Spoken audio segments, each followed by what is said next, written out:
More than anything, I want this book to be a lifeline for, closeted teens or teens who are having a hard time being out, being young, and feeling supported. I want it to be a lifeline till they find their community.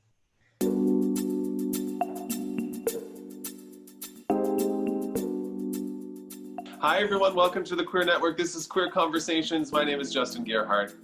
And I'm Eddie Fritz. Today we have award-winning author and illustrator Mike Curato on to talk about his debut graphic novel, FLAMER. So please welcome Mike Curato. Hey Mike! Hi! I think Justin had finished it first, and I knew we were going to do this interview this week, so I had read probably a quarter of it by Saturday, and then Saturday night, when I went to bed, I started reading it, and I didn't stop till I was finished. Because I didn't want to put it down. It was like, oh my God, I got to see what happens. And so, congratulations. It's a great book. Thanks so much. Yeah. And your first graphic novel. Mm-hmm. That is amazing. And also something, we'll get more into it in the interview, but more very personal to you. Do you want to just dive in and tell everybody a little bit of what it's about? A brief little description. Sure. So FLAMER is a story of Aiden Navarro, who is a 14-year-old Filipino white mixed kid who is away at a scout camp the summer before his first year of high school. And he is navigating friendships and bullying and how sometimes those things can overlap. He's dealing with body issues, questions about his religion, racism, and all that is just the backdrop to him confronting his sexual identity. And it's also set in 1995, but I think it's still pretty relevant to a lot of issues that people still deal with today. What do you want people to take away from this book? I think it's important for queer youth to see themselves represented in books and on screen. When I was growing up, I didn't see myself in books and TV and movies and things like that. And I think it's really important for people to recognize themselves in things like that, because it reaffirms that they're supposed to be here, that they're a part of this world. And more than anything, I want this book to be a lifeline for, closeted teens or teens who are having a hard time being out, being young, and feeling supported. I want it to be a lifeline till they find their community. And I also think it's important for non-queer folks to read a story like this so that they can kind of step into someone else's shoes and hopefully gain some empathy. You mentioned that a lot of it was personal experience. Can you speak a little bit about what that really was like for you growing up in a way that is similar to Aiden? Sure. Well, I am also half Filipino, half white. I was a chubby kid. I went to Catholic school. I was in Boy Scouts. So a lot of it is harvested from my own experience, even though we are different people. I like to think of Aiden as a more courageous version of my 14-year-old self. I was closeted till I was 21. And that was a rough road. I didn't have any queer friends or role models growing up. So that's pretty rough. And I grew up in the suburbs of New York City, even though I'm just outside like one of the gay meccas of the world. It's, right. It's very old school, traditional, very macho. Boys are supposed to be a certain way and girls are supposed to be a certain way. And whenever anyone strays from that traditional gender norm, you get chastised. So, I was used to being called a faggot like my whole life, which is like sad when I, you know, look back on it, where it's like, wow, you know, most kids don't have to go through that. But I've also met straight guys who were called that growing up too, who also didn't fit the norm, like they weren't strong or not good at sports or whatever. Yeah. So Yeah, I think Yeah, it's you know, interesting. go ahead, Go Rich. ahead. Well, I was going to say, I can, you know, reading the book, I think why, you know, it really spoke to me because I can relate to some of that stuff. I mean, I was in Cubs and in Scouts, and you know, I was picked on as a kid. You know, I was bullied. I got chased home. There was a gang at school, and they used to chase me home. I wasn't into sports. Um, so I mean, it's just something that so many of us go through. You know, when we're kids. Yeah. yeah. Justin, you were going to say? Even the friend character that Aiden has at camp, the blonde, like that, I related to him even sometimes, that even somebody like him and what he represented is a challenging place to be in too sometimes, because even him being friends with Aiden puts him in some, to some level, people might assume something about him then too. And I remember thinking that as like the jock who played sports, who did all that kind of stuff growing up, that I was always too afraid that people would think if I hung out with the wrong people, that they'd make assumptions about me too. So it's just, there's so many things that I too, while I was reading this, I mean, I grew up in a religious home.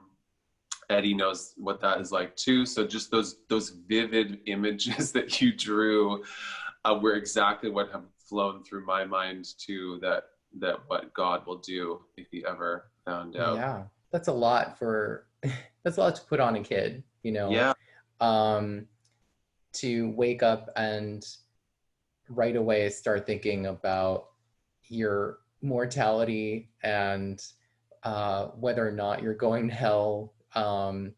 So I think one thing I did in the book was, um, you know, I think it's important for people to understand that people are multifaceted, right? And we have different parts of our identities that are oftentimes in conflict with each other. And that's part of the journey of growing up, is reconciling that conflict and just knowing that you can have different aspects of yourself that on the surface may seem incompatible, but you're living proof, like, Yeah. here I am, you know. And with what you do when you write this book, you speak to those children who in 2020 need to hear what you didn't get to hear. I mean, we feel the same way as the queer network as a whole. Like, this is content that we didn't have growing up, right. and that could have been life-changing at that point to come out maybe sooner, or just know that you weren't alone. I mean, it is 2020 in New York City is New York City, and we have all these gay meccas. But you're right, this is a very relatable story, even though it's set in 1995, to any rural kid that lives anywhere in the world. I mean, right there are now. a lot of places in America that still feel like 1995, Absolutely. you know, like culturally. And I mean, one spoiler that I'll give away is that there is suicide ideation in the book. And that's really the impetus for writing this story. Our teen suicide rates are growing exponentially in the last few years, especially with the advent of social media. And queer youth are statistically at a much higher risk of suicide, self-harm, homelessness. And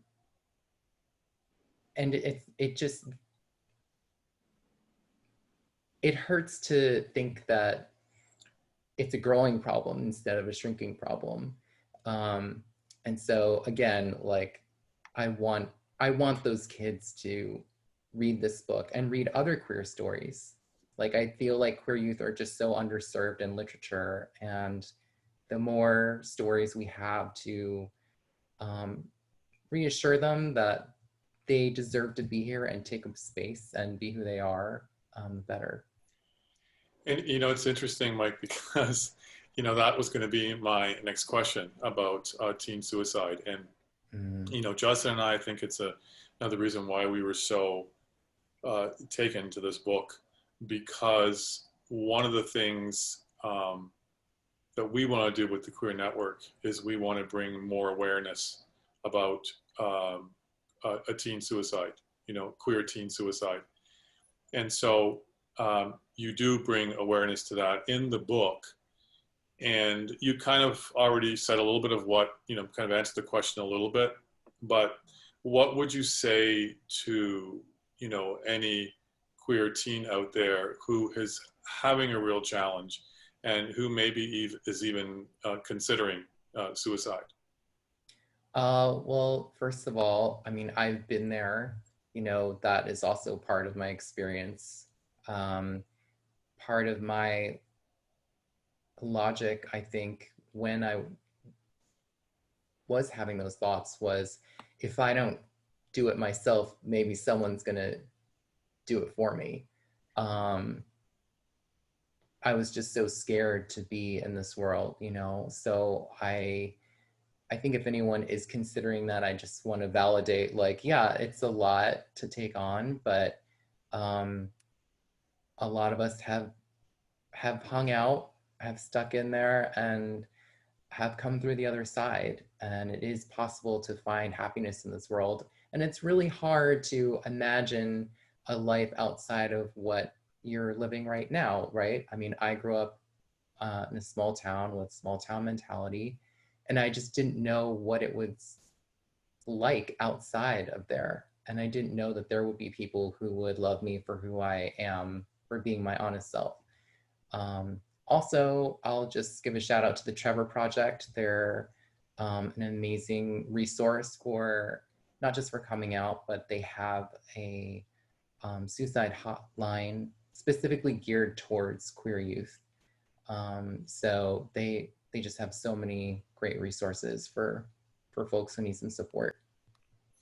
And we'll put that link up, right, Justin? We'll put the link up to that phone number, that the hotline, the whatever, the information that people would need for that. So yeah. I add to that, the power of talking about the experience outside of your own head, I think, is something that I always want to drive home with any adolescent who's dealing with just a lot of emotions when you're going through puberty.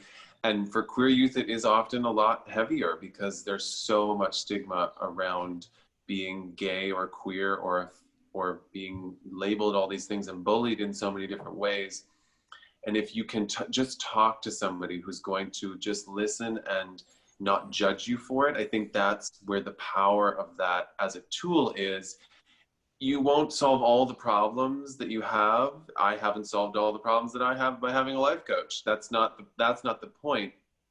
But being able to talk about it outside of my head, and for offering this as a tool for young kids, I think, yes, it's an amazing resource that is out there, and that's what we want to keep sharing with people, that there are resources out there and they're there for you to tap into. And what I also liked about what you said earlier, Mike, is that, this book is not just for queer people. It's for straight people to read as well, to see what queer kids are going through.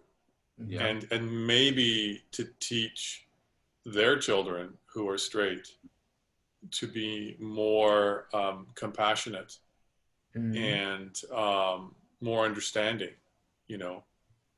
of what these kids are going through. So, that's beautiful. And, that relationship that he has with, I forgot his name. Elias, his yeah. crush. Yeah. The jock. Yeah. Yeah. Which again, speaking to that relationship, if in high school, somebody who is the Elias in his friend group reads a story like this, and we make it so normal that straight, gay, bi, asexual, whoever you are gets to read a story like this and then gets to say, I I could treat my friend differently, knowing that this is what it's like to be in his shoes. So Mm-hmm. a lot of power. Yeah. Yeah. So I actually have a quote I wanted to read from the afterword, Mike, that I wanted I wanted you to expand on it and maybe explain it a little bit or go a little deeper with it, because it struck me. It was so beautiful. The very end.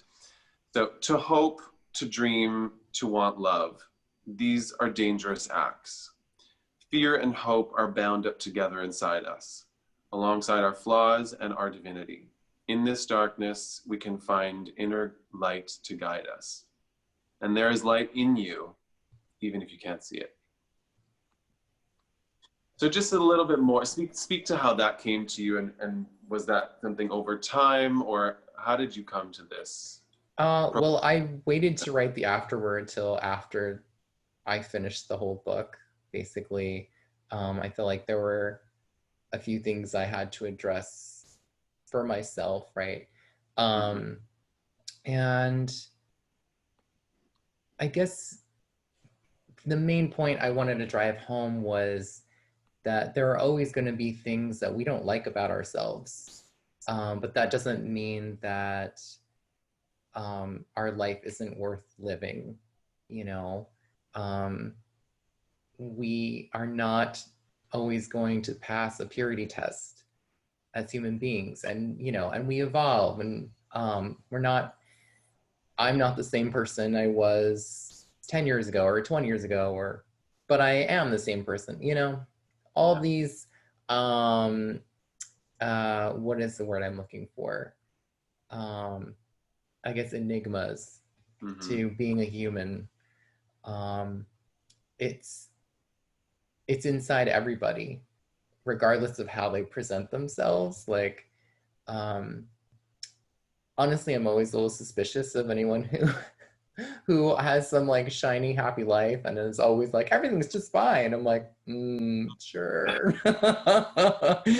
Okay.